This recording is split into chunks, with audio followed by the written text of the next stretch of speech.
Hi, this is Paula Gloria, and this show is called Farther Down the Rabbit Hole. At least that was the show that was just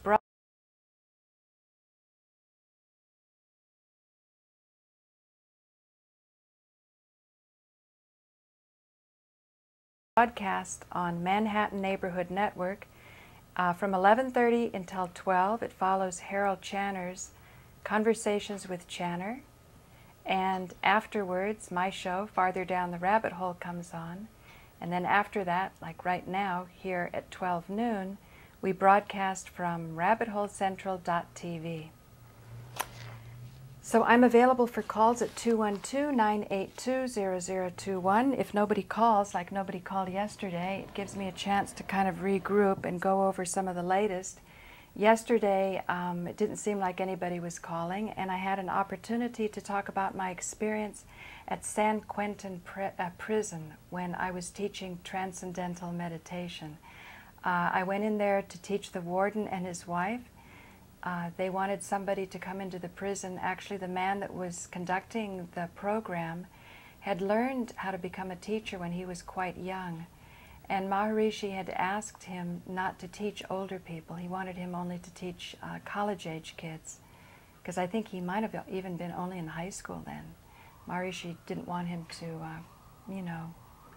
he wanted him to come back when he was older and sort of learn more and be a more effective teacher.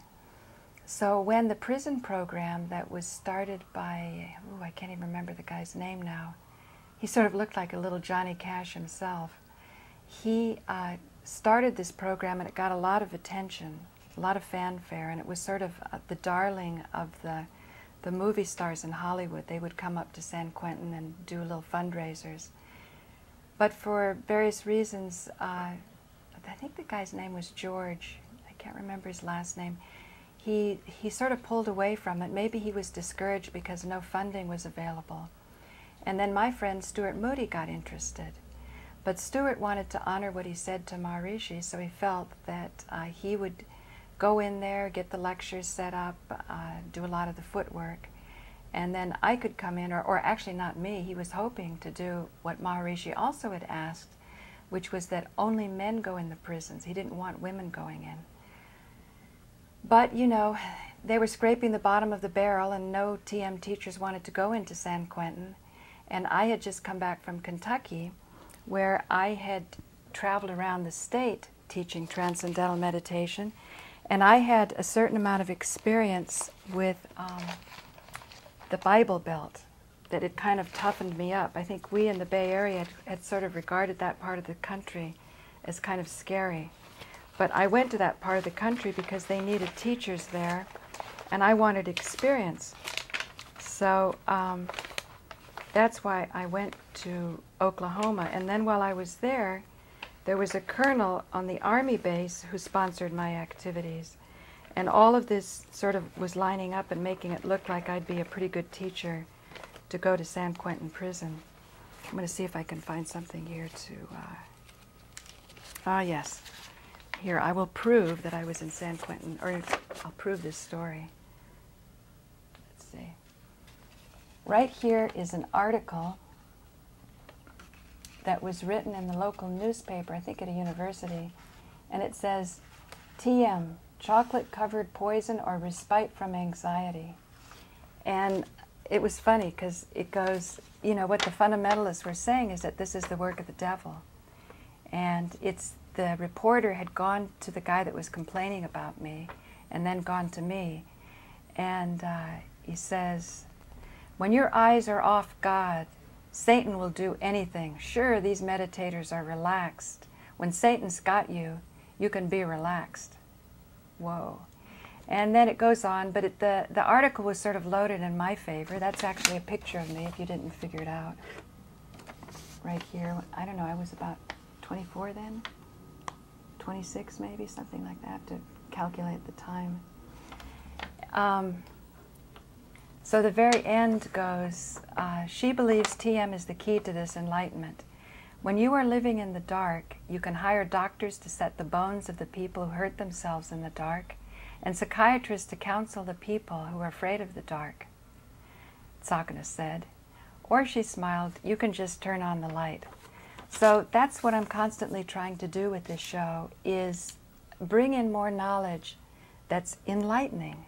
It makes you clearer about what's happening. And as a result of being clearer about what's happening, you're going to have a more successful and happy life. You know, you won't stumble into things, you won't be afraid of things.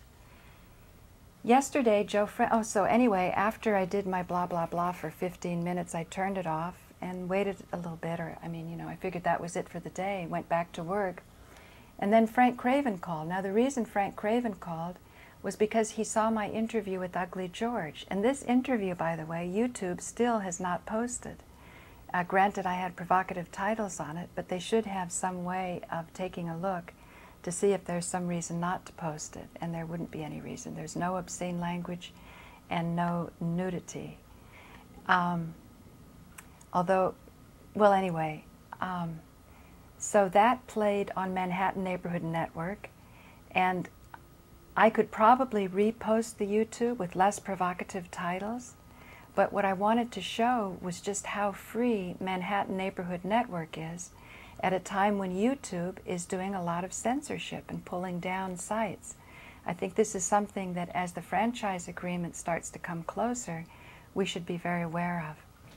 So I did a great show with Joe Friendly, and I got to do something that was very close to my heart, because he was calling in with a neurologist who I just met the other day at Harold Channer's. And I was talking to them about sunlight therapy, and particularly sunlight when it falls on the more sensitive regions of our body, generally known as the genital areas. And in this case, I was talking about the breasts, and I related an experience where I did take my shirt off in a park, and I described the entire situation. And then this morning I got some comments in my YouTube box, and I started to look at them, and it directed me to the commentary I made on the Sarah Silverman stunt that was pulled off some time back. And this was when somebody on the inside on Howard Stern had asked me to, or they'd sent me the video of this horrible stunt where the man who used to call in and call me, his balls were being smelled by her. So what I did was I created a commentary on it, and in that commentary I talk about art. So it's comments on Howard Stern and art, Sarah Silverman, part 3. So in other words, after I took the footage and edited it massively to make sure no penises were showing and so on, and put it on MNN, I followed it up with 3 commentaries, and that's something that I generally do. You have to sort of go in, grab the attention, and then after that it's a little tedious to follow the argument. But what I was trying to get at was how art can affect people and how art can also frighten people, so that the Nazis were afraid that the artists were having a negative effect on the population and they were censoring them. It was a DVD I got from the New York Public Library called Architecture of Doom, and it was analyzing the rise of the Nazi party and the power that the Nazis had vis-a-vis the personality of Hitler and some of the people close to him, how they were frustrated artists. And then it looked at some of the paintings that were, they looked like very good paintings, very moving paintings that were depicting the darkness of the times, because this was a time of great financial struggle and strife. And these artists were reflecting that. But this wasn't happy, light, cheerful material. And Hitler was more inspired by classic, almost mythological events. And that's what he felt was healthier for the people to have their attention on. Now, what I was pointing out in my show was that if you went to some of the artists' parents to say that all the Jews depict this depraved culture or this depraved effect on society, that these artists were so dangerous, you know, they too had family lives and people close to them who probably weren't artists and didn't sort of have these excursions into inspiration that would then be showing images that the rest of the society wasn't comfortable with. In other words, this wasn't something that you were just having gloomy information brought to you by the artists. So I think it's very important to keep in mind, because today, as my show has developed and as the commenters have perfected my understanding of events or brought to me more information, I've become very interested in those parts of society that are not well covered by the media. And in particular, the most interesting aspect of the research that's going on into 9/11 truth is research that is not well supported by any of the mainstream cults. So this show that we just heard on Manhattan Neighborhood Network, where I was talking with my sister about our experiences with Transcendental Meditation versus the type of cult that grew up around it, it's important to distinguish. And then Scott Goldberg was in on that call, and Scott was saying that he had a direct experience with trying to keep his footage pristine, or I guess you would even say exclusive, so that he could do his documentary. Later on, he grew to be able to share footage with me. I'm not interested in doing a documentary.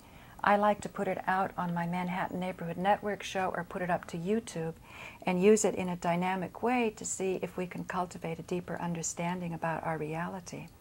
And part of cultivating that deeper understanding of reality is to give people also the tools so that they can handle the reality that they're starting to discover.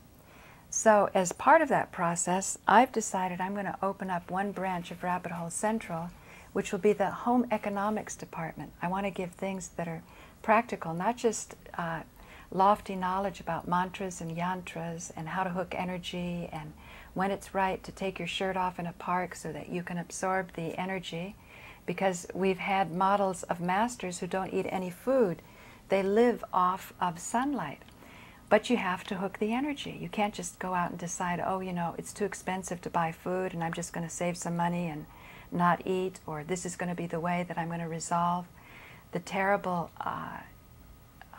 terrible conditions that are going on in the slaughterhouses. I'm just going to go get up in the morning and look at the sun and eat that way. It can't be done. It's a process. So, let's see. Rabbit Hole Central. Yeah, hi, it's just me. I was all busy. I didn't realize it was so late. I'm getting ready to go tape, so I just thought I'd give a call. You're looking grand. Where are you going, to the ball or something? Well, I'm on good behavior in case my sister calls in, because she's a wardrobe consultant. Oh, I see. You had to grow up with that, huh? Well, no, actually. Straight and narrow. So I just called to say hello. I just checked in and I see you're there. Well, if you weren't following the argument, let me tell you what I'm saying is I want to start a home economics department of Rabbit Hole Central. And I want it because the idea is to give something practical to people. And my show was a spiritual show before I became aware of 9/11 truth. And sometimes when you give people dizzying information or overwhelming information, they don't, it's not constructive to them. And that's what George Stoney said, is that a host should let their guests speak and then give something useful to the viewers. Well, that's one way to see things. But you could start off with your apple pie recipe. Well, that's what I had yesterday when Frank All right. Craven called in, because he liked the show that I did with Ugly George, and he didn't know I was streaming. He just called in, you know, just to compliment Ugly George, which surprised me, because Frank is a little conservative, actually. But what Frank does like is communing with nature. He sure does now. I don't know if he always has, but he sure does now. He's with the Indian movement and all that, and the spiritual traditions of the land and Mother Nature, and that he's really into it. He does the sweat things and everything. And he's really involved with that, yeah. Well, it's sort of a way to decharge. I know when I wash my clothes and things, and you get your hands in the water, it's sort of, you know, we're creatures of the elements, earth, air, fire, and water. So that's why the home economics, I'm going to teach people how to, let's see here, how to remove stains. So that won't be for, that's a turmeric stain right there. And that's very difficult to remove. But I'm hoping on future shows, Alan said he knows somebody that really understands stuff like that. So then the idea would be I'd kind of... You don't know how to take stains out of clothing? Did you flunk home economics when you were in high school, young lady? I never took home economics. Oh, I see. You were off taking, shop or something. Right. No, I was taking Latin. I went to it. Oh, I remember all those irregular verbs, which I wouldn't have a notion of now, but yeah. Say, believe it or not, Nico Haupt was talking about Latin, so he must have quite a good education. I knew a guy who knew or classic. Latin. I knew a guy, George Van Buren. No, I don't know him. George Van Buren is the grandson of our president, Martin Van Buren. Oh, really? Yeah, and he lived up when I lived upstate. Uh-huh. He was rather fat and very strange. I've known a lot of strange people, but he spoke Latin. Oh, and really? He was a fan of Frank Baum, who wrote The Wizard of Oz. Oh, right, right. And he had translated the published version of The Wizard of Oz in Latin. Really? Ovovus ecum ulum unum dudum. And he's the one who gave us the official flag of the land of Oz that we used to fly on our limousine when we went into Washington. On Really? the left bumper. Really? On the left, up front bumper would fly with the American flag on the other. Wow. Like the diplomats on this big limousine. And people would jump out and open the door with great aplomb when we came up to the building at the State Department. It was really funny. But that was George Van Buren. And I did a program with Ed Saunders, who'd written a book about Manson. What was it called? I forget the name. The Family, I think it was called, because when Manson and all that stuff took place, Ed Saunders, who was the voice of the Fugs, the leading, music group in satirical, and we walked up to with that limousine with George Van Buren. He was going to do the camera, and he was up in Woodstock. And he kind of waddled when he walked because he was very big, and he wouldn't wear any shoes and everything. He was a little strange, but he was good with photography. But he was going to be the camera guy. And we pulled up to Ed Saunders' house in Woodstock with the limousine. It looked like something from the mafiosa crowd. And we went up up the walkway, and Ed Saunders has a good part of him that's sort of paranoid. So he's looking, standing in the door, and a little paranoid. What's this mafiosa car parked out? Chug, chug, chug. And George waddling up behind me and everything. He was going to work the camera. And then we got into the house, and within about 2 minutes that we arrived inside the house, the two of them were talking, like you and I are talking English now, in Latin. Because Ed Saunders also was a scholar of Latin. And he could carry on conversations in Latin. And they were talking away in Latin. They didn't even know I was there. Anyway, I didn't mean to get off on a side note. Did you know, Harold? Did you know, Harold, at the time of our Constitution, they were considering that Greek would be the official language because most people spoke German. That's right. Isn't that interesting? The German contingent's really huge. Yeah, right. In America. I'm not sure. Maybe somewhere, I don't know. It still is. Right. Yeah, people of German extraction is very big. Yeah, well, that's interesting. They were going to put it in Greek. That would have been good, right? Is there a big difference between classical Greek and contemporary Greek? There's three. There's. You didn't do any classical Greek. There's classical ancient Greek, then there's modern Greek, and then there's the Greek of the Church. So there's about 3 different levels of Greek. That's interesting. Yeah. We don't have that in English, do we? Did you like the classics? I know Molly's father loves the classics. The classics. Well, that's part of it. Yeah, that's the classics. Well, we used to have they used to have a book group we had at our mantle in the house when I grew up. It was called the Harvard Classics. It's a standard work with all the great works and everything. And there was a lot there. If you wanted to spend some time reading, there was a lot you could go and just take off the shelf. But I don't know. I'm all over the lot. You got my site up. It's so compromised now I can hardly stand it. But anyway, But at least it's there. Open tape programs today, and Maggie's, we've been busy as all get out with her thing, and it came out well yesterday, I think. Joe came by afterward and had a good talk, and those cameras are still compromised and everything. But I don't want to ramble on. I just have a tendency that when my mouth opens, words come out. Yeah, everybody's been talking about that because as time is going on, your topics are so important. Well, you know, it's particularly now that the YouTube censorship, just before you called, I was trying to do a roll-in of one of my shows where I used fair use from a DVD I got from the New York Public Library called Architecture of Doom, talking about how the Nazis were trying to eliminate the degenerate art. And it was art that probably was depicting that things were not so good in the state of Denmark or Germany, so to speak. right. And they liked more cheerful and uplifting paintings of... Turkey. Yeah. Uplifting. Yes. And yes, I'm sort of like Mr. Giuliani's attitude. He said, you know, they're giving money to the arts, and he said it's bad art. But anyway. Yeah, and then I'm thinking about how Nico Haupt and his contingency, so to speak, is being banned off of YouTube, and you know, other types of 9/11 truth movements are allowed to flourish. But I think from the point of view of art, the highest art I've seen, because they've certainly converted me, and some people think, oh, this isn't art. What they do is, it's called mashups, where they glean different images that inspire them. Throughout the internet, they capture them and put them all together, which, according to MNN, would be exactly what fair use is about, which is why I love MNN so much, because they're really, some people have really fought hard to keep the right that the public can comment on important images. So what happens now is you can take a Prince concert, and one of these mashups will take 1 minute from the Prince concert, and that video is pulled down for copyright infringement, but they let the entire half-hour concert stay up somewhere else.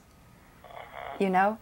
And it can be... It's strange, isn't it? I mean, yeah, that's one of the encounters with the past.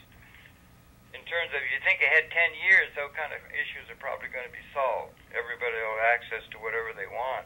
Did you see the thing John sent out about the new website that's been put up about all the species? No, I haven't. It was launched only yesterday.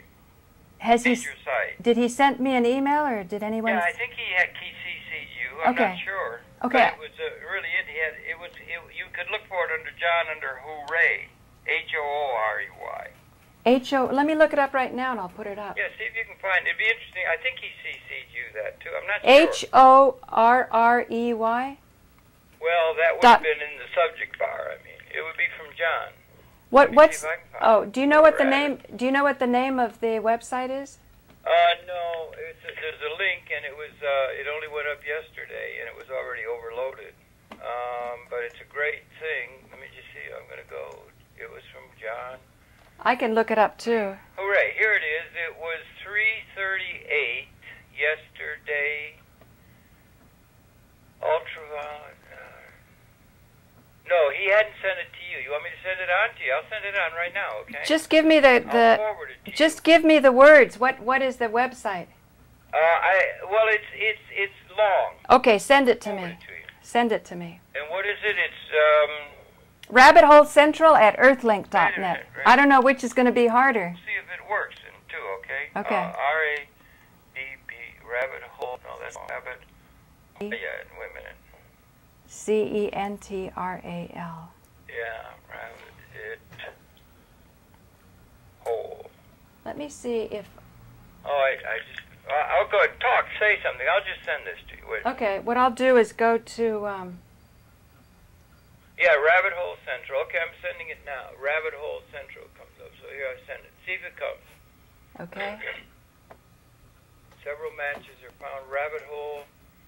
Oh, for you I got other things. Rabbit Hole Central at Earthlink, right? Right, is that Harold. what it is? Yes, Harold. Okay, let me just see. Okay, that should have gone now, I think. So it should come in.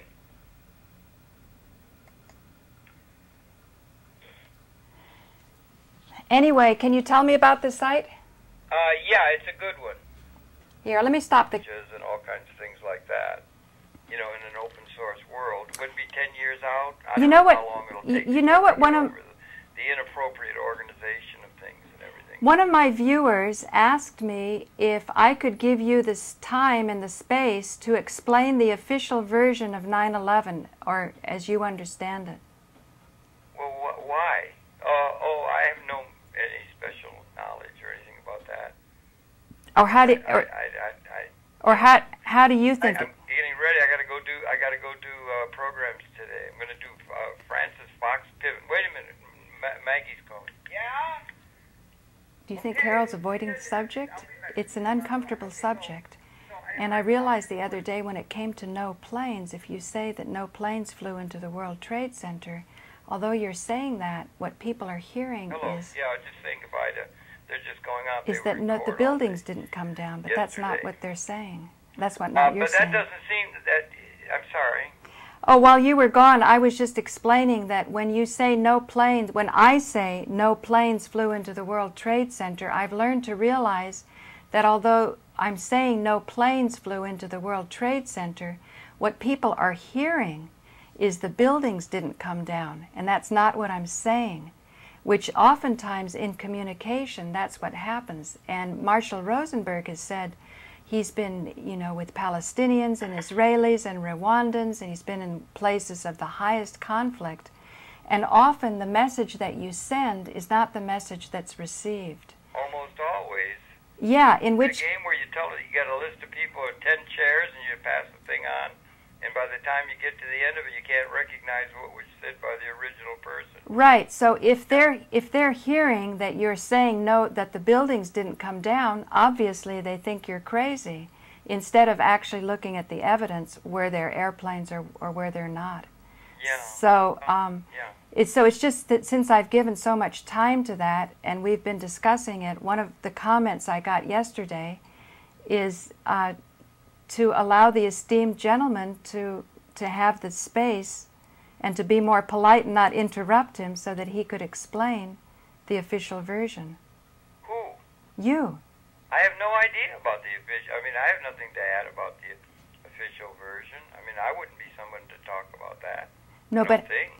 But the official version would be the version that the general public accepts. How does the general public think these buildings came down? Well, it'd be interesting to try and understand all of that. Yeah, and I understand. I was watching Joe's program this morning. He came by after last night. God bless Joe. He's such a great guy, and everything. And he had to thing about the dust and things that were down there at Trade Center, and they wanted to open the stock market, and that it was a cover-up and everything like that. I was just thinking that was. I remember. Were you here in New York when that happened, or you were somewhere else? No, I wasn't. And you know, I declined to go to BCAT that night because they wanted only to talk about Building 7, and I felt that that would make it so narrow. I'm like Harold. I'm more comprehensive. Well, yeah. So I was led to believe that I could talk about 9/11, and I don't have any objection to having a difference of opinion. But if I'm obliged to talk about only one topic that I feel is taking away from the most important issue that you may very well have some heated differences on, at least there'll be differences that are more constructive to arrive at a perception that then can allow us to move forward in a greater reality, with a greater comprehension of reality. Yeah, the greater the comprehension, the better, because then it just fits into other patterns and that kind of thing. Yeah. But things get all specialized out, and then, well, I got a call. Okay. Should I see who take your call. I'll hang on. I'll see Okay. who it is. Okay. A second, okay? So I'm glad I got to ask Harold that. You can see how it's never a pleasant topic. I was an urgent telemarketer. Oh, okay. Saying I have to buy their product or I'm going to die. But don't you think? They're going to Harold, I don't want to manipulate consciousness and everything like Harold, that. Harold, I still want to stay on this subject. Which now, subject? Oh yeah, of the 9/11. If you ask most people, how do you think the World Trade Center came down?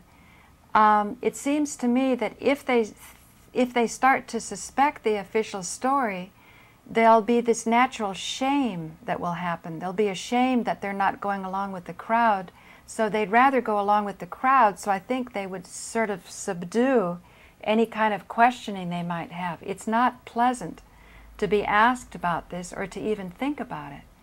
And for that reason, I'm thinking maybe that's why I kind of admire Ugly George's work, because he starts to challenge the status quo. Well, a lot of people challenging status quo and that sort of thing, but there's a way you can challenge it where you're in a safe group. But it seems the most important work you have to do by yourself. Yeah, Reed Stowe, you know Reed? Reed is the fellow who's sailing the boat. No, you talk about him, but I don't know him. He had Sonia with him. He sailed from Hoboken on the 21st of April, and he's going to sail for 1,000 days out of sight of land with no resupply.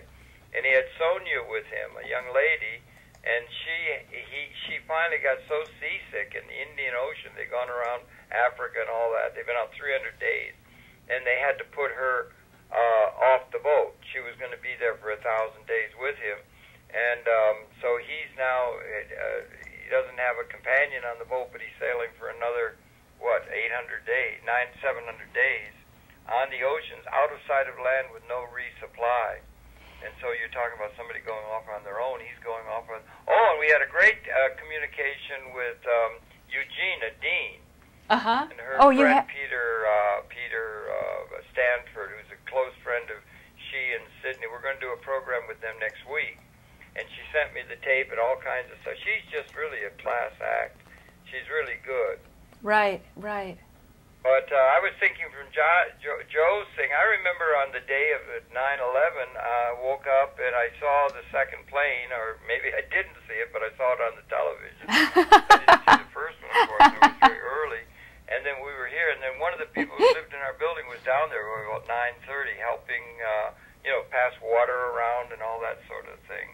Came back and said it was awful. Then got to thinking that was like those buildings came down. But when you were in, let's just say, Berlin, May, June of 1945, there would have been bombing. It would be like they would bomb the World Trade Center on Monday, and they'd bomb Lincoln Center, all but Jesus, and they would bomb Central Park, and they would bomb everywhere everywhere. It would be going on everywhere. So a lot of, or Nagasaki and Hiroshima. So what we went through, and some of that wasn't like what people have gone through in fire bombings and things like that, in other situations where America had never been hit before. It occurs to me as we're talking now, Harold, do you think that part of the problem is through globalization, it's harder for the merchants of death to create an enemy when we have chances with media such as this to get to know each other so well? I don't see it merchants of death. I don't see things that way.